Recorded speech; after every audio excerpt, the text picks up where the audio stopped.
So I'm currently reading right now, and I'm actually reading Luke chapter 5, 33 to 39, and I wanted to talk to you guys about it because I feel like it really relates to a lot of us. While Jesus was preaching, some people had asked him, like, hey, how come John's disciples, they fasted, but your disciples don't seem to be fasting? All they do is eat and drink.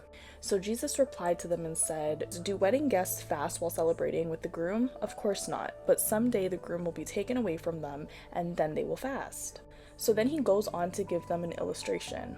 No one tears a piece of cloth from a new garment and uses it to patch an old garment, for then the new garment would be ruined, and the new patch wouldn't even match the old garment. What does he mean by this? When he says no one tears a piece from a new garment to patch an old one, he's essentially saying he did not come to add or to upgrade the Pharisees' religion. He didn't come to improve their rule system. He definitely didn't come to tweak their traditions. But instead, he came to bring something entirely new. So then he goes on to say, and no one puts new wine into old wineskins, for the new wine would burst the wineskins, spilling the wine and ruining the skins.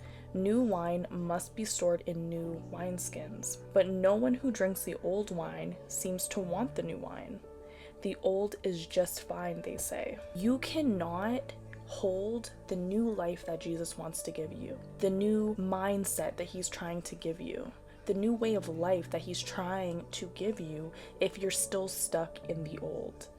He is unable to do all that he wants to do for you if you still have the old heart that you used to have while you were going through all of the old things that you were going through. In this context, he's basically saying that, we have to be born again, we have to be made new in order to receive all of the goodness that he's trying to give to us.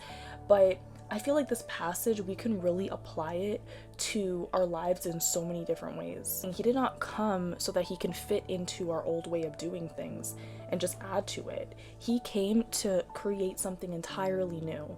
He needs to give you a whole new heart, a whole new life, a whole new everything in order to be able to hold him to his full capacity. So what part of your life are you still holding on to, right? We have old systems, old ways of thinking. A lot of us have been through trauma, and so we've developed this way of kind of being out of survival mode that Jesus is telling you, let go of that. I can't give you all that I want to give you. I can't do for you all that I want to do if you are still stuck in your old ways. You are still stuck in old belief systems, and you still have pieces of your old heart. I'm gonna need you to give it all to me. That way I can renew everything in you. Everything I want to make new again is what he's essentially saying. The last verse says, but no one who drinks the old wine seems to want the new wine. The old is just fine, they say. And is this not true? A lot of people are so comfortable in their old ways. It's easier to be comfortable than to be uncomfortable with change. Change brings discomfort. Change feels threatening. Grace kind of feels uncertain at times. So people would much rather sit in their old ways than to take the risk, trust Christ, and become a new creation altogether fully.